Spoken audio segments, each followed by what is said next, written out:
Hello friends, welcome back to our channel. இது நான் உங்கள் விக்ரம். இனி நம்ம பார்க்க போற சம்பவம் எங்க நடந்திருக்குன்னு கேட்டீங்கன்னா, சென்னையில் இருக்கிற மாதவத்துல சம்பவம் நடந்திருக்கு. அது எப்போ நடந்திருக்குன்னு கேட்டீங்கன்னா 2012 வருஷத்துல. இந்த சம்பவத்தை நமக்கு ஷேர் பண்ண பேர் பார்த்தீங்கன்னா நரேஷ். இது யாருக்கு நடந்திருக்குன்னு கேட்டீங்கன்னா, அந்த ஏரியால இருந்த ஒரு ஆங்கிலோ இந்தியன் லேடிக்கு தான் நடந்திருக்கு. இந்த மாதவரன் எடுத்துக்கிட்டீங்கன்னா நிறைய ஆங்கிலோ இந்தியன்ஸ் இருப்பாங்க. அது மாதவரன் விட்டுருங்க, மொத்தமாவே நீங்க நார்த் சென்னை எடுத்துக்கிட்டீங்கன்னா ஆங்கிலோ இந்தியன்ஸ் வந்து நிறைய பேர் வந்து அந்த காலகட்டத்தில் இருந்தாங்க. இப்போ அங்க ஒன்று இங்க ஒன்று அந்த மாதிரி தான் இருந்துட்டு இருக்காங்க. மோஸ்ட்லி நிறைய பேர் வந்து பாத்தீங்கன்னா வெளிநாட்டுக்கு போயிட்டாங்க. அது குறிப்பா ஆஸ்திரேலியா போயிட்டாங்க. அப்படிதான் அந்த மாதவரத்துல ஒரு ஃபேமிலி இருந்தாங்க. அந்த ஃபேமிலி இருக்கவங்க எல்லாருமே வந்து இங்க ஷிஃப்ட் ஆகி ஆஸ்திரேலியா போயிட்டாங்க. பட் ஒரே ஒரு பாட்டி மட்டும் அந்த இடத்துல இருந்தாங்க. அது ஏன் அங்க இருந்தாங்க, அவங்க இருக்கிறதுக்கான காரணம் என்ன, அந்த பாட்டிக்கு அதுக்கப்புறம் என்ன நடந்துச்சு அப்படின்றதான் இந்த வீடியோ ஃபுல்லா பார்க்க போறோம். இப்ப நாம ஃபுல்லா பாருங்க. இப்ப நம்ம சேனலுக்கு ஃபர்ஸ்ட் டைம் வரீங்க, சப்ஸ்கிரைப் பண்ணாம பாத்துருந்தீங்கன்னா மறக்காம சப்ஸ்கிரைப் பண்ணுங்க. பக்கத்துல பெல் ஐக்கான் இருக்கும், அதை கிளிக் பண்ணி ஆல்ல போட்டீங்கன்னா நான் வீடியோ போஸ்ட் பண்ண உடனே உங்களுக்கு நோட்டிபிகேஷன் வந்துடும். ஸோ உங்க ஃப்ரெண்ட்ஸுக்கு அந்த வீடியோ ஷேர் பண்ணுச்சுன்னா மறக்காம ஷேர் பண்ணிடுங்க, லைக் பண்ணுங்க. உங்களுக்கு ஏதாவது கருத்து தெரிஞ்சுன்னா மறக்காம கமெண்ட் செக்ஷன்ல போஸ்ட் பண்ணிடுங்க.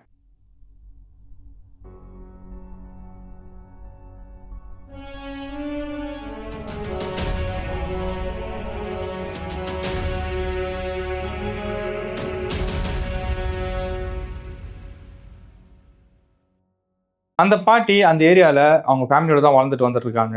ஆனா ஒரு கட்டத்துக்கு மேல என்ன ஆகுதுன்னு பாத்தீங்கன்னா, அவங்க பசங்க எல்லாருமே வந்து அங்க இந்தியால இருக்கிறது நம்மளுக்கு செட் ஆகாது, நம்ம இங்க இருந்து கிளம்பிடுவோம் சொல்லி கிளம்பி ஆஸ்திரேலியா போயிடுறாங்க. அங்க வீடு வாங்கிடுறாங்க. இவங்களுக்கு இந்த இடத்துல வந்து சொந்த வீடு தான், அந்த வீடு வித்துட்டும் போலாம்னு சொல்லி பிளான் பண்றாங்க. ஆனா அந்த பாட்டி மட்டும் அந்த இடத்த விட்டு வரமாட்டேன்னு சொல்லிடுறாங்க. அதுக்கு ஒரு முக்கியமான காரணம் இருக்கு. அது என்னன்னு பாத்தீங்கன்னா, இந்த பாட்டி வந்து அவங்க தெருவில் இருக்கிற நாய்களை வந்து பராமரிச்சுட்டு வந்துட்டு இருக்காங்க. அது மட்டும் இல்லாம அவங்க வீட்டுல ஒரு 4-5 பூனையும் இருந்திருக்கு. அது இல்லாம தெருவில் இருக்கிற நாயும் அடிப்பட்டது எடுத்து வந்து வீட்டுல ட்ரீட்மெண்ட் பார்க்கறது எல்லாமே பண்ணிட்டு இருக்காங்க. அந்த பாலியோட வேலை என்னன்னு பாத்தீங்கன்னா, ஒரு சில என்ஜிஓஸ் கூட சேர்ந்து அவங்க மூலியமா கிடைக்கிற காசா இருக்கட்டும், இல்ல இவங்க வந்து இந்த டைலரிங் சொல்லி தராங்க, அது இல்லாம இங்கிலீஷ் டியூஷன் சொல்லி தராங்க. இது மூலியமா கிடைக்கிற வருமானத்தை வச்சு அந்த நாய்களுக்கு சாப்பாடு போறதா இருக்கட்டும், அதுக்கப்புறம் வந்து அதுங்களுக்கு ஆன்டி ரேபிஸ் வேக்சினேஷன் போறதா இருக்கட்டும், அதே மாதிரி வந்து நாய்களுக்கு வந்து இந்த குடும்ப கட்டுப்பாடுன்னு சொல்லி பண்ணுவாங்க. இதெல்லாம் ஆக்சுவலா கவர்மெண்ட் தான் பண்ணணும். ஆனா இவங்க கவர்மெண்ட் கிட்ட கேட்காம இவங்களே வந்து பிரைவேட் ஹாஸ்பிட்டல் கொண்டு போய் ஆபரேஷன் பண்றாங்க. அதுக்கு அவங்க சொல்லப்பட்ட காரணம் என்னன்னு பாத்தீங்கன்னா, கவர்மெண்ட் கிட்ட கொண்டு போனாங்கன்னா அவங்க அந்த இடம் எப்படி நீட்டா வச்சிருப்பாங்கன்னு தெரியாது. ஏன்னா அதுக்கு இங்க இருந்து எதனா ஒரு நோய் இந்த நாய்க்கு பரவிடுச்சுன்னா இது திருப்பி இங்க வரும்போது இங்க இருக்கிற நல்ல நாய்ங்க எல்லாத்துக்குமே அந்த நோய் பரவிடும். இப்படி பரவிடுச்சுன்னா எல்லா நாய்க்குமே வந்து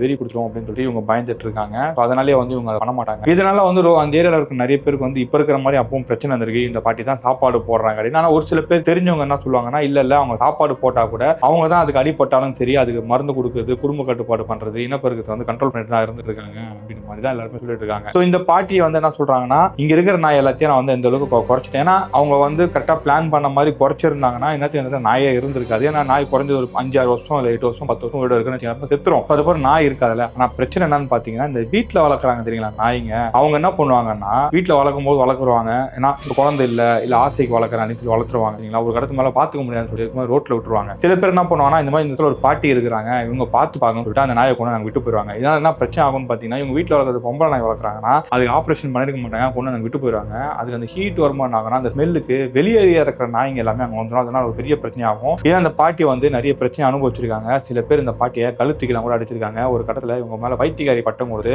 இவங்களை வந்து ஒரு மாதிரி வந்து ஒதுக்கி வச்ச மாதிரியே பண்ணிருக்காங்க. இதனால இந்த பாட்டி அங்க இருக்க யாருக்கிட்டுமே பேச மாட்டாங்க. ஸோ இது ரொம்ப நாளா போயிட்டு தான் இருந்துட்டு இருக்கு. அந்த பாட்டி அதிகமா வெளியில வர மாட்டாங்க. ஒரு கதை ஆயிடுச்சுன்னா இவங்க கிட்ட டியூஷன் போறதே பசங்க நிறுத்திட்டாங்க. இவங்களுக்கு வருமானம் வரதும் குறைஞ்சும் போயிருக்கு. இவங்க என்ன பண்றாங்கன்னு பாத்தீங்கன்னா, அவங்க பசங்க கொடுக்குற வருமானத்தை வச்சு தான் இருந்துட்டு இருக்காங்க. ஆனா வெளியில அதிகமா வர மாட்டாங்க. மோஸ்ட்லி வந்து அவங்க வீட்டுக்கு கேர் டேக்கர் ஒருத்தவங்க வருவாங்க. அவங்க தான் அவங்க எல்லாமே பாத்துக்கிட்டு ஒரு நாள் நடக்குதுன்னு பாத்தீங்கன்னா, அந்த கேர் டேக்கர் வந்து ஒரு வாரம் அவங்க பொண்ணு கல்யாணத்துக்காக ஊருக்கு போயிடுறாங்க. அதனால இந்த பாட்டி கிட்டே சொல்லிட்டு போறாங்க, ஒரு வாரம் வர மாட்டேன்னு சொல்லிட்டு போயிடுறாங்க. அந்த ஒரு வாரம் அவங்க வரல. இந்த ஒரு வாரமா இந்த பாட்டி வந்து வெளியில வரல. ஆனா அந்த வீட்டுல கிட்ட வெளியில வரலன்னா அங்க இருக்கிற நாய்களுக்கு மட்டும் சாப்பாடு போட்டுருவாங்க, வீட்டுக்கிட்ட வரது மட்டும். பட் அந்த கேரை தாண்டி வெளியில வர மாட்டாங்க. பட் கொஞ்ச நாள் ஆகுது, அந்த பாட்டி வெளியில வரல. அந்த வேலை செய்யறவங்க வந்து பாக்குறாங்க, பார்த்தா அந்த பாட்டி வந்து வீட்டுல வந்து இறந்தும் கிடக்குறாங்க. ஸோ இறந்ததுக்கு அப்புறம் வந்து அவங்க பசங்களுக்கு இன்ஃபர்மேஷன் கொடுக்குறாங்க. அவங்களும் எல்லாம் வந்துட்டு என்னென்ன செய்யணுமோ எல்லாமே செஞ்சிடறாங்க. அந்த பாட்டி வந்து அன்னைக்கு நைட்டு தான் இறந்துறதுனால பெருசா வந்து பாடி அந்த டீகம்போஸ்லாம் ஆகல. இது வரைக்கும் நல்லா தான் போயிருது. ஸோ ஒரு மாசம் வந்து எல்லாமே நல்லா தான் போயிட்டு இருக்கு. அதுக்கப்புறம் என்ன ஆகுதுன்னு பாத்தீங்கன்னா, அந்த ஏரியால இருக்கிற நாய்ங்க வந்து ஒண்ணு செத்து போயிட்டே இருக்கு. இது வந்து பொதுவா பாக்குற வந்து நாய் இருக்குது செத்து போகுது அப்படின்னு போயிடுவாங்க. பட் ஒரு சில பேர் வந்து நாய் எப்படி செத்துச்சுன்னு தெரியல, எப்படி ஆச்சு தெரியும், அந்த செத்து போன நாயெல்லாம் அது புதைக்கிறதா இருக்கட்டும், இல்ல காப்பரேட் சொல்லி கிளீன் பண்றது மாதிரி தான் பண்ணிட்டு வந்துருக்காங்க. ஆனா அதுக்கப்புறம் தான் ஒரு சம்பவமே நடக்குது. அது என்னன்னு பாத்தீங்கன்னா, அந்த ஏரியா வந்து கிட்டத்தட்ட ஒரு ஹவுசிங் போர்ட் மாதிரி சொல்லுவாங்க. நிறைய அபார்ட்மெண்ட்ஸ், நிறைய வீடுகள்லாம் இருக்கும். ஸோ அது ஒரு காலனி மாதிரி. அந்த காலனில வந்து பாத்தீங்கன்னா நிறைய அசம்பாவிதம் நடக்குது. என்னன்னா, ஒரு குறிப்பிட்ட இடத்துல போகும்போது ஒருத்தருக்கு வந்து பாத்தீங்கன்னா பைக் ஆக்சிடென்ட் ஆகுது. இன்னொருத்தருக்கு வந்து பாத்தீங்கன்னா அவங்க வீட்டு மாடியில பால்கனில நின்று பேசிட்டு இருக்கும் போதே வந்து கீழே தவறி விழுந்து இறந்து போயிடுறாரு. இந்த மாதிரி ஒரு வீட்டுல ஒரு சில சம்பவம்லாம் நடந்துகிட்டே இருக்கு. இது வந்து என்ன ஏன் இப்படி நடக்குது அப்படின்னு சொல்லி தெரியலையான்னு சொல்லிட்டு என்ன செய்யறாங்கன்னு பாத்தீங்கன்னா, அங்க இருக்கிறவங்க எல்லாமே அந்த அசோசியேஷன்ல கூப்பிட்டு பேசுறாங்க. நீங்க தொடர்ந்து ஒரு மாசமா இந்த அசம்பவம் தான் நடந்துட்டு இருக்கு. நம்ம வந்து யாராவது ஒருத்தர் கூப்பிட்டு யாகம் வளர்ப்போம், யாகம் வளர்த்து என்ன எதுன்னு கேட்டுருவோம் அப்படின்னு சொல்லிட்டு சொன்னோன்னே யாரும் நம்ப மாட்டாங்க. ஏன்னா கிறிஸ்டின் முஸ்லிம் நிறைய பேர் இருக்காங்க அந்த இடத்துல. ஏங்க அப்படிலாம் ஒரு விஷயத்தெல்லாம் பண்ண முடியாதுங்க, நீங்க சொல்றதெல்லாம் செய்ய முடியாதுன்னு சொல்லிட்டு அப்போ ஒருத்தர் மதத்திலிருந்து ஒருத்தர் கூப்பிட்டு எதனா பண்ணுவோம் அப்படின்றாங்க. அப்போ ஃபர்ஸ்ட் அங்க இருக்கிற ஒரு பாய் என்ன சொல்றாருன்னு பாத்தீங்கன்னா, நான் தற்கால நாளை கூப்பிட்டு வந்து இங்க என்னன்னு சொல்லி நான் இங்க போத சொல்றேன் அப்படின்னு சொல்றாங்க. ஸோ அப்படி அந்த தற்கால இருந்து ஒருத்தர் வர எல்லாருமே வந்து பாத்தீங்கன்னா போறாரு. வரும்போது கேட்ட அந்த பாட்டி வீடு இருக்கு, அந்த பாட்டி வீடு தாண்டும் போது மட்டும் அந்த பாட்டி வீடியோ பார்த்துட்டு நிக்கிறாரு. இந்த வீட்டுல யார் இருக்காங்க அப்படின்னு சொல்லி கேட்கும்போது யாரும் இல்லைங்க, அந்த வீடு பூட்டி தான் இருக்கு. இல்ல அந்த வீட்டுல ஆள் இருக்காங்க அப்படின்னு சொல்லி இவரும் சொல்றாரு. இல்லைங்க அந்த ஒரு பாட்டி தான் இருந்தாங்க, அவங்க தான் இறந்து போயிட்டாங்க. இறந்து போய் ஒரு 2-3 மாசம் ஆகுதுன்னு அந்த பாட்டியோட ஆன்மா அந்த வீட்டுல தாங்க இருந்துட்டு இருக்கு. இருந்து நம்ம எல்லாரையும் கண்காணிச்சிட்டு இருக்கு. இங்க நடக்கிற பிரச்சனைகள் எல்லாம் வந்து யாரு காரணம் நினைக்கிறீங்க? அந்த வீட்டுல அந்த பாட்டியோட ஆன்மா தான் காரணம். அது ஏன் அதை பண்ணுது நம்மளுக்கு தெரியல, ஆனா அது உக்கிரமா உள்ள இருந்து நான் பார்த்துட்டு இருக்குங்க அப்படின்னு சொல்லி இவரும் போயிடுறாரு. பட் இவரு சொன்ன உடனே அங்க இருக்கு சில பேர் யாரோ கூட பயமுறுத்திட்டு இருக்காங்க, சும்மா இருங்க அப்படின்னு சொல்லிடுறாங்க. அதுக்கப்புறம் என்ன ஆகுதுன்னு பாத்தீங்கன்னா, சர்ச்சுன்னு ஒரு ஃபாதரும் கூடுறாங்க. அவரும் வந்து பாத்தீங்கன்னா இந்த பைபிள் இருக்க ஒரு சில விஷயத்தெல்லாம் சொல்லிட்டு எல்லாம் போயிட்டு இருக்காரு. அதுக்கப்புறம் என்ன ஆகுதுன்னு பாத்தீங்கன்னா, நம்ம ஹிந்து சைட்ல இருந்து ஒருத்தரையும் கூப்பிட்டு வராங்க. அவரு கூப்பிட்டு வந்த பிறகு அவர் இந்த சாம போடாங்க மாதிரி ஒருத்தர் கூப்பிட்டு வராங்க, குருவுக்கார மாதிரி. அவரு கூப்பிட்டு வரும்போது அவர் என்ன சொல்லிடுறாருன்னா, இல்ல இங்க ஏதோ பிரச்சனை இருக்கு, இங்க இருக்கிற பிரச்சனைக்கு தான், இங்க இருக்கிறதுனாலதான் அந்த பிரச்சனை இங்க இருக்கிறதுனால இங்க எல்லாருக்குமே அந்த மாதிரி நடந்துட்டு இருக்கு. இதை நீங்க உடனே சரி பண்ணி ஆகணும். சரி பண்ணணும்னா அது ஏன் அப்படி பண்ணுது, அதை கூப்பிட்டு நம்ம கேட்டு ஆகணும்னா அது இதுன்னு யாரு பண்ணா, இங்க ஒரு துரான்மா இருக்கு, அந்த துரான்மா நம்ம கேட்கணும் அப்படின்னு சொல்லிடுறாங்க. சரின்னு சொல்லிட்டு என்ன ஆகுதுன்னு பாத்தீங்கன்னா, சரி இவங்க சொல்ற மாதிரி பண்ணிடணும்னு சொல்லிட்டு ஃபர்ஸ்ட் நான் சொன்னா அந்த பாயை கூப்பிட்டு என்னன்னு கேட்போம் சொல்லிட்டு அந்த பாயை கூப்பிடுறாங்க. அந்த ஃபாதர் எதுவுமே சொல்ல, அவர் போயிடுறாரு. பாயை கூப்பிட்டோன்னே பாய் என்ன சொல்றான்னு பாத்தீங்கன்னா, நம்ம அந்த வர வச்சு அங்க கேட்க முடியும்னு சொல்லிட்டு அவர் வந்து என்ன பண்றாருன்னா, ஒரு நாள் நைட் வந்து அந்த வீட்டு வாசல்ல உட்காந்து ஒரு சில விஷயங்கள்லாம் பண்றாரு. பண்ணதுக்கு அப்புறம் உட்காந்து தியானம் பண்ற மாதிரி பண்ணி உட்கார்றாரு. உட்கார்ந்ததுக்கு அப்புறம் அவர் என்ன சொல்றாரு பாத்தீங்கன்னா, இல்ல அந்த அம்மா வந்து இங்க இருக்கிறவங்க யாரோ வந்து கொலை பண்ணிட்டு இருக்காங்கன்னா அந்த அம்மா ரொம்ப நோகடிச்சிருக்காங்க. நோகடிச்சு அந்த அம்மா அந்த விரைக்கில தான் இறந்தும் போனது, நெஞ்சு வலி வந்து. அது மட்டும் இல்லாம அந்த அம்மா வந்து இங்க ஆசையா சாப்பாடு போட்டு வளர்த்த நாய்களை வந்து கொன்னுருக்காங்க. அதுதான் அந்த அம்மா வந்து கோவத்துல இந்த மாதிரி எல்லாம் பண்ணிட்டு இருக்கு அப்படின்ற மாதிரி சொல்றாங்க. அந்த கோவத்துல இருந்து வெளியே வர முடியாதான்னு கேட்டா, அது எனக்கு தெரியலைங்க, அந்த அம்மா ரொம்ப உக்கிரமா இருக்கு. அந்த அம்மா மட்டும் உக்கிரமா இல்ல, அது இல்லாம ஒரு சில விஷயங்கள் இந்த இடத்துல இருக்கு, அது வந்து என்னாலே வந்து கண்ட்ரோல் பண்ண முடியாததுக்கு மேல இருக்கு அப்படின்ற மாதிரி அவரும் சொல்றாரு. பட் அங்க இருக்கிற யாருக்குமே எதுவும் புரியல, ஏன் இவர் இப்படி எல்லாம் சொல்றாரு இல்லைங்க, இங்க வந்து ஒரு தீய சக்தியோட விஷயம் மட்டும் தான் இங்க இருக்கான்னு கேட்டேன். இல்ல அதே நல்ல சக்தியோட விஷயம் இதுல இருக்கு அப்படின்ற மாதிரி சொல்றாங்க. அங்க இருக்கிற யாருக்குமே எதுவும் புரியல. அதுக்கப்புறம் சரி நீங்க போங்கன்னு சொன்னதுக்கு அப்புறம் அவர் என்ன சொல்லிடுறாருன்னா, இல்ல நீங்க உங்க சைட்ல இருந்து யாராவது ஒருத்தர் கூட்டு வந்து செக் பண்ணி பாருங்க அப்படின்னு சொன்னோடனே அவர் என்ன பண்றாங்கன்னா, இங்க இருந்து அந்த கோடாங்க ஒருத்தர் இருந்தார்ல, அவர் ஒரு 3 நாளுக்கு கழிச்சு வர சொல்லி அவரையும் வந்து பாத்தீங்கன்னா அந்த ஊரை சுத்தி அந்த ஏரியா சுத்தி வந்து பாத்தீங்கன்னா நிறைய விஷயங்கள்லாம் பண்றாரு. பண்ணிட்டு என்ன சொல்றாருன்னு பாத்தீங்கன்னா, இல்லைங்க இது என்னால முடியவே முடியாது, ஏன்னா இங்க இருக்கிறவங்களோட குலசாமி வந்து பாத்தீங்கன்னா ரொம்ப உக்கிரமா இருக்கு. இந்த இடத்துல அந்த உக்கிரமா இருக்கிற சாமி தான் வந்து பாத்தீங்கன்னா அந்த துர்ரான்மாக்கு வந்து சொன்ன போயிட்டு இருக்கு. அதை தாண்டி என்னால எதுவுமே செய்ய முடியாது. நீங்க அது யாரோட சாமின்னு சொல்லி அவங்களை கூப்பிட்டு நீங்க வச்சு பேசுங்க அப்படின்னு சொல்றாங்க. அது யாரோட சாமியா இருக்கும் அப்படின்னு சொல்லிட்டு இவர்கிட்ட கேட்கறாங்க. இல்லைங்க அது என்னால சொல்ல முடியாது, அது என்னால கண்டே பிடிக்க முடியல, அந்த அளவுக்கு உக்கிரமா இருக்குங்க. அதுக்கிட்ட நான் பேச போனா கூட நான் வந்து பயங்கரமா இது பண்ணது முடியாது, நீங்க வேற யாரா கூப்பிட்டு வந்து பேசுங்க அப்படின்னு சொல்லிடுறாங்க. அப்ப என்ன சொல்றாங்கன்னு பாத்தீங்கன்னா, அந்த ஏரியால இருக்க இன்னொருத்தரே வந்து எனக்கு தெரிஞ்ச திருநங்க ஒருங்க இருக்காங்க, நான் அவங்களை கூட்டிட்டு வந்து நான் பேசுறேன் அப்படின்னு சொல்றாங்க. ஸோ அவங்களையும் கூட்டிட்டு வராங்க. அவங்களை கூட்டிட்டு வந்தது அந்த இடத்துல வந்து பாத்தீங்கன்னா அந்த கல்லுகள்லாம் வச்சு இதெல்லாம் கோலம் மாதிரிலாம் போட்டு ஒரு மாதிரி யாகம் மாதிரி பண்றாங்க. அந்த இடத்துல உட்காந்து அவங்க கதறி அழுகுறாங்க. ஐயா நீ வாயா, நீ வந்து உட்காரு, நீ வந்து உட்காந்து உனக்கு என்ன பிரச்சனை சொல்லி நாங்க தீர்த்து வைக்கிறேன்னு சொல்றாங்க. கொஞ்ச நேரத்துல என்ன ஆகுதுன்னு பாத்தீங்கன்னா, திருநங்க வந்து தியானம் மாதிரி பண்றாங்க. கிட்டத்தட்ட ஒரு 3/4 மணி நேரமா தியானத்துல உட்காந்துட்டு இருக்காங்க. அப்படி தியானத்துல உட்காந்து கண்ணு திறக்கிறாங்க. கண்ணு திறந்து பார்த்தா அவங்க கண்ணே வந்து பாத்தீங்கன்னா ஃபுல்லா சிவப்பா தான் இருந்துட்டு இருக்கு. அந்த வெள்ளையா இருக்கிறது எல்லாமே சிவப்பா தான் இருந்தது.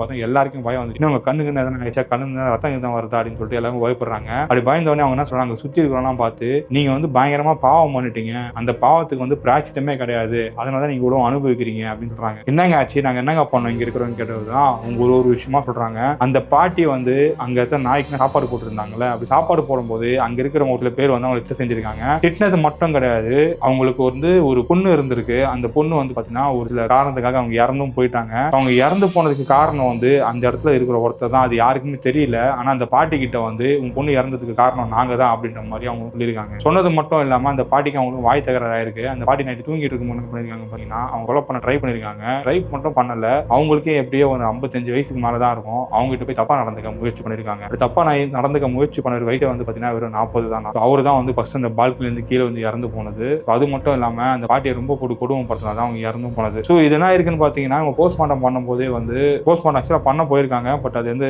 வேணாம், ஆல்ரெடி வந்து இறந்து போயிட்டாங்க அப்படின்னு சொல்லிட்டு தான் வந்து ஏதோ பண்ணி தான் வந்து அவங்க அடக்கமும் பண்ணிருக்காங்க போல. பட் அது என்ன ஏதுன்னு எனக்கும் தெரியல. அவருக்கும் தெரியல, நரேஷ் நம்ம கிட்ட சொன்னவருக்கும் தெரியல. அதுக்கப்புறம் நடந்திருக்குன்னு பாத்தீங்கன்னா அந்த பர்சன் இருக்காருல்ல, அவரை வந்து இந்த நாய்ங்க இந்த மாதிரி இவங்க பண்ணதை வந்து அந்த நாய்ங்க எல்லாமே பார்த்துருக்கு. அந்த நாய்ங்க அவர் எப்போ போனாலும் வந்தாலும் அவர் பார்த்து குழச்சிக்கிட்டே இருக்கும். ஏன்னா அவர் என்ன செஞ்சிருக்காருன்னு பாத்தீங்கன்னா, இவரு கிட்ட இருந்து எதனா பிஸ்கெட் எதனா போட்டா நாய்ங்க எதுவுமே சாப்பிடாது. இவர் சிக்கன் பீஸே போட நாய்ங்க சாப்பிடாதான். இவர் என்ன பண்ணிருக்காருன்னு பாத்தீங்கன்னா, அவங்க வீட்டு பக்கத்துல இருக்க ஒரு பையன்கிட்ட கொடுத்து இந்த மாதிரி சிக்கன் பீஸ் எல்லாம் வந்து நாய்ங்களுக்கு போட்டுரு அப்படின்னு சொல்லியிருக்காரு. அந்த பையனை வந்து நாய்ங்க பீஸ் எல்லாம் போட்டுருக்கான். ஆனா அந்த சிக்கன் வந்து பாத்தீங்கன்னா அந்த மயில் தூத்தம் சொல்லுவோம் பாத்தீங்கன்னா, அந்த மயில் தூத்தத்துல வந்து அந்த சிக்கனை வந்து பாத்தீங்கன்னா ஊற வச்சிருக்காங்க. ஊற வச்சதுதான் வந்து நாய்களுக்கு போட்டுருக்காங்க. நாய்கள் எல்லாமே இறந்தும் போயிருக்கு. இதை போட்ட அந்த பையன் தான் வந்து பாத்தீங்கன்னா பைக் ஆக்சிடென்ட் ஆகி காலம் உடஞ்சு போயிருக்கு. ஸோ இதெல்லாமே இந்த திருநங்கை சொல்றாங்க. அது மட்டும் இல்லைங்க, இங்க இன்னொரு விஷயமும் இருக்கு அப்படின்னு. இந்த இடத்துல வந்து முனீஸ்வரன் இருக்காரு, அது காட்டு முனி சொல்லுவாங்க. அந்த காட்டு முனியோட உக்கரம் ரொம்ப அதிகமா இருக்கு. ஏன்னா இங்க முனீஸ்வரன் எடுத்துக்கிட்டனால முனீஸ்வரனுக்கு வந்து காவல் தெய்வமா இருக்கிறது, ஒரு வாகனமா இருக்கிறதே வந்து நாய்கள் தான். அந்த நாய்க்கிலே வந்து இங்க இருக்கிறவங்க கொண்டு இருக்காங்க. இப்படி கொன்னதுனால வந்து அவர் ரொம்ப உக்கரமாயிட்டாரு அப்படின்ற மாதிரி சொல்லியிருக்காங்க. அப்ப அங்க இருக்கிற ஒருத்தர் என்ன சொல்லியிருக்காங்க, ஏங்க அந்த நாய் வந்து அவர்கிட்ட தான் அவருக்கு பிடிச்ச நாயின்னு சொல்றீங்க, அப்படிங்கிற விஷத்தை வந்து எப்படிங்க நாய் சாப்பிட்டுருக்கு, அப்படி சாப்பிடும்போது என்ன பண்ணாருன்னு அப்ப தெரிஞ்சவங்க என்ன சொல்லியிருக்காங்கன்னா, எல்லாத்துக்கும் ஒரு விதி இருக்குப்பா, எல்லாத்தையுமே வந்து இந்த விஷயத்தை இப்படிதான் பண்ணணும் அப்படிதான் பண்ணணும் சொல்லிட்டு இருக்க முடியாது. அதே மாதிரி இப்ப நீ கேட்கறல, உனக்கே நாளைக்கு எதனா நடந்துச்சுன்னா தான் உனக்கு இதை பத்தி உங்களுக்கு புரியும். நீ இவ்வளவு பேசுறதுக்கு அப்புறம்லாம் இங்க இருந்து உங்களுக்கு சரி பண்ணி கொடுக்குற அவசியம் எனக்கு கிடையாது, நான் கிளம்புறேன் அப்படின்னு சொல்லிட்டு அந்த என்ன பண்ணிருக்காங்கன்னா, இல்ல என்ன பண்ண முடியாது, இல்ல அவங்க இருக்கிறவங்க என்ன சொல்லிருக்காங்க, உங்களுக்கு எவ்வளவு காசுனா கொடுக்குறோங்க, தயவு செஞ்சு இதை பண்ணுங்க, நான் பண்ற தொழில் மேல சத்தியமா சொல்றேங்க, இங்க இருக்கிறவங்க யாரும் விளங்க மாட்டீங்க, உங்களுக்கு அவ்வளவு சீக்கிரம் நல்லதே நடக்காது அப்படின்ற மாதிரி சொல்லிட்டு அவங்க அங்கிருந்து கிளம்பி போயிட்டு இருக்காங்க. அதுக்கப்புறம் நான் இருக்குன்னு பாத்தீங்கன்னா, இவங்க வந்து கேரளாவுக்கு போய் கேரளா வந்து ஒரு மாந்திரிகவாதியை கூப்பிட்டு வந்திருக்காங்க. அந்த மாந்திரிகவாதியை கூப்பிட்டு வந்து அவர்கிட்ட வந்து பாத்தீங்கன்னா ஒரு சில விஷயம்லாம் பண்ண சொல்லியிருக்காங்க. இந்த மாந்திரிகவாதி அதுக்கு மேல கேவலமான ஒரு சில விஷயமும் கேட்டிருக்காரு. அது என்னன்னு பாத்தீங்கன்னா, அந்த ஏரியால இருக்கிற ஒரு பொண்ணு, ரீசெண்டா வயசு வந்த ஒரு பொண்ணு வந்து அந்த ஏரியா சுத்தி வந்து நியூடா நடந்து வரணும். அந்த நியூடா நடந்து வரும்போது அந்த பிளட் இருக்கு பாத்தீங்கன்னா, அந்த பிளட் ஸ்மெல்லுக்கு வந்து இங்க இருக்கிற ஆன்மாக்கள் போயிடும் அப்படின்ற மாதிரி சொல்லியிருக்காரு. இது அந்த உங்க இருக்கிறவங்க பண்ண மாட்டேன்னு சொல்லியிருக்காங்க. இதுக்கு முன்னாடி வந்தவங்களே பரவாயில்ல, அவங்க எதுவுமே சொல்லல, இந்த ஆள் எவ்வளவு மோசமாலாம் கேட்கறான் அப்படின்னு சொல்லிட்டு இவங்களும் சொல்லியிருக்காங்க போல. அதுக்கப்புறம் வந்து இவங்களும் எவ்வளவு ட்ரை பண்ணிருக்காங்க. பட் ட்ரை பண்ண ஆகுதுன்னா, அந்த இடத்துல அந்த பாட்டிக்கு எதிராக இருந்தவங்களும் சரி, அந்த நாய்கள் விஷம் வச்சு கொண்டவங்களும் சரி, ஒருத்தவங்க வீட்டுல எதனா ஒரு விஷயம் நடந்துட்டு தான் இருக்கு. அது மட்டும் இல்ல, அவங்க வீட்டுல சம்பந்தமே இல்லாம ஒரு பையன் வந்து பாத்தீங்கன்னா திடீர்னு நாய் மாதிரியே பிஹேவ் பண்ண ஆரம்பிச்சிருக்கான். அந்த பையனுக்கு ரேபிஸ் தான் வந்து குழந்தைட்டு அந்த பையனை கூட்டு போய் டாக்டர் கிட்ட எல்லாம் செக் பண்றாங்க. பட் செக் பண்ணா கூட அந்த பையனுக்கு அந்த மாதிரி எதுவுமே வியாதி எதுவுமே இல்ல, நாய் கடிச்ச மாதிரி எந்த ஒரு ட்ரேஸும் இல்ல. பிளட் செக் பண்ணி பார்த்தா கூட பிளட்ல கூட வந்து அந்த வைரஸ் இல்லைங்க, அப்படியும் உங்க பையன் அப்படி பிஹேவ் பண்றான்னு தெரியல அப்படின்னு மாதிரி சொல்லியிருக்காங்க. அந்த பையன் அந்த ஹாஸ்பிட்டல் போயிட்டு வீட்டுக்கு வரும்போது என்ன இருக்குன்னு பாத்தீங்கன்னா, அவங்க அப்பா வண்டியில தான் வந்துட்டு இருந்திருக்கான். வண்டியில வந்து திடீர்னு என்ன பண்ணிருக்கான் பாத்தீங்கன்னா, ரோட்ல எகிரி வச்சு ஓடி இருக்கான். அப்படி ஓடும் போது எதிர்க்க அந்த பஸ்லயே அடிப்பட்டு அங்கேயே இறந்தும் போயிருக்கான். இதெல்லாம் பார்த்த உடனே அந்த ஏரியால இருக்கிறவங்க வந்துட்டு எதனா ஒன்று பண்ணி இதுல இருந்து வெளியில வந்தா போதும் அப்படி பாத்துருக்காங்க. ஆனா சில பேர் என்ன பண்ணிருக்காங்கன்னா, இந்த ஏரியால இருக்கிறதே தப்பு, இந்த ஏரியால இருந்தாலும் நம்மளுக்கு பிரச்சனை தான் சொல்லிட்டு சில பேர் வீடு காலி பண்ணிட்டும் போயிருக்காங்க. ஒரு கட்டத்துல அந்த இடத்துல யாருமே இல்ல, இப்போதைக்கு யாருமே இல்ல. அங்கங்க ஒரு சில இடம் வந்து பாத்தீங்கன்னா இடிஞ்ச மாதிரியும், ஒரு சில இடம் வந்து பாத்தீங்கன்னா எப்படி சொல்றது, இல்லீகலான விஷயத்துக்கெல்லாம் யூஸ் பண்றாங்க அப்படின்ற மாதிரி தான் வந்து சொல்லிட்டு இருந்திருக்காங்க. ஈவன் வந்து சிம்பிளி சரத்ன்றவர் கூட அந்த இடத்துக்கு போய் வீடியோ எல்லாம் எடுத்திருக்காராம். பட் அவர் வீடியோல வந்து இந்த விஷயத்தெல்லாம் சொல்லல, ஏன்னா அவர் சொல்லிட்டாங்க ஆல்ரெடி அவர்கிட்ட. பட் அவர் இந்த விஷயத்தெல்லாம் ஏன் வீடியோல சொல்லலன்னு எனக்கும் தெரியல அப்படின்னு மாதிரி நிறைய நம்ம கிட்ட சொல்லியிருந்தாரு. பட் நிறைய நம்ம கிட்ட சொல்லும் போதும் வந்து நிறைய விஷயத்த வந்து பர்சனலா கிட்ட சொல்லியிருந்தாரு, இதை மட்டும் வீடியோல சொல்லிடாதீங்கன்னு. மேபி இதை கூட வந்து அவங்க கிட்ட சொல்லும் போது சொல்லாம கூட இருந்திருக்கலாம். பட் நம்மளுக்கு தெரியாது என்ன ஏதுன்றது. ஏன்னா நம்ம நாயின்ற ஒரு விஷயத்தை பத்தி பேசுவோம். ஏன்னா எனக்கு நானே வந்து நம்ம சேனல்ல வந்து நாயை பத்தி நிறைய வீடியோ போட்டிருப்பேன்.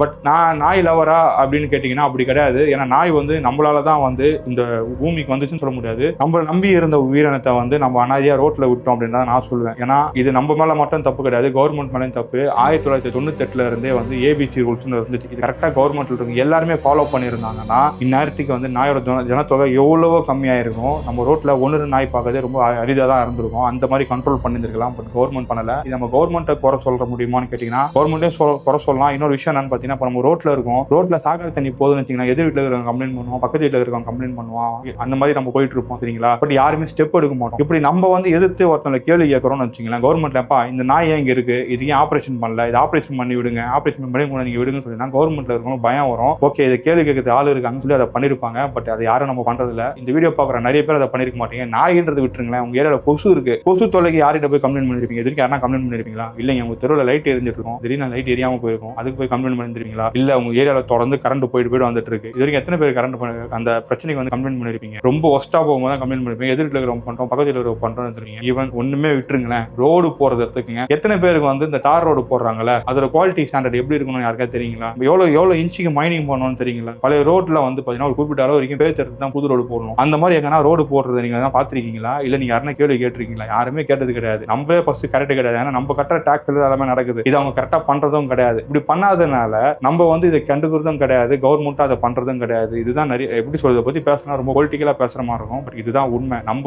நம்ம இருக்கிற தெருவை வந்து நீட்டா வச்சுக்கிறது கிடையாது. இதை பத்தி கவர்மெண்ட் கம்ப்ளைண்ட் பண்ணுவோம். நம்ம வேற ட்ராக்ல போயிட்டு இருக்கோம், நம்ம இந்த டாபிக் குள்ள வந்துடும். ஸோ அந்த இடம் வந்து இன்னும் அப்படிதான் இருக்கு. பட் எக்ஸாக்டா மாதவரமான்னு கேட்டீங்கன்னா மாதவரம் கிடையாது, மாதவரம் பக்கத்துல தான். பட் இடம் பேர் நான் சொல்ல விரும்பல. பட் அதை சொல்லி நிறைய பேர் அந்த இடத்த போய் பார்க்கறதுக்கு வாய்ப்பு இருக்கு. ஏன்னா சிம்பிளி சரத் வீடியோ போடுறதுக்கு அப்புறம் கூட வந்து அங்க எப்பவுமே அவங்க போற இடத்த வந்து சொல்ல மாட்டாங்க. ஆனா அங்க ஒரு சில இடத்தோட போர்டு எல்லாம் பார்த்துட்டு அந்த போர்டை பார்த்து இன்னொருத்த நிறைய பேர்லாம் அந்த இடத்துக்கு போய் நைட் டைம்லாம் நிறைய பிரச்சனை இருக்குன்னு சொல்றாங்க. ஸோ இந்த வீடியோ பத்தி நீங்க என்ன நினைக்கிறீங்க? நம்ம வந்து பிரச்சனை இருக்குதான் எல்லா இடத்துலயுமே. பட் இந்த ஒரு ஸ்டெப் எடுக்கிறது கரெக்ட் நீங்க நினைக்கிறீங்களா? ஏன்னா என்ன பொறுத்த வரைக்கும் ஒரே ஒரு விஷயம் தான், நாய் பூனை காக்கா குருவிலாம் வந்து நம்மளோட கீழே இருக்குன்றதுலாம் அது ஈஸியா அடிக்கிறோம், உதைக்கிறோம், எல்லா வேலையும் பண்ணிடுறோம். இதுதான் மனுஷனுக்குள்ளேயே பண்ணிட்டு இருக்கோம். இவன் வாய்ந்தவன், இவன் கீழே இருக்கிறவன் அடி சொல்லிட்டு அந்த பிரச்சனை போயிட்டு இருக்கு. இது வந்து சரியாகணும்னா நம்ம ஃபர்ஸ்ட் ஸ்டெப் எடுத்த மாதிரி தான் நடக்கும். நம்ம எந்த ஒரு விஷயம் வந்தாலும் சரி நம்ம கரெக்டா இருக்கணும், நம்ம கரெக்டா இருந்தா மத்தவங்க கரெக்டா இருக்கணும் சொல்லுவோம். பட் அந்த பாட்டி இறந்துட்டாங்க, அந்த பாட்டி இறந்து ஆத்மா சாந்தி அடைஞ்சிருக்கும்னு நினைக்கிறேன். இந்த மாதிரி நிறைய பேர் நானும் பார்த்துட்டு தான் இருக்கேன், நீங்களும் பார்த்து தான் இருந்திருப்பீங்கன்னு நினைக்கிறேன்.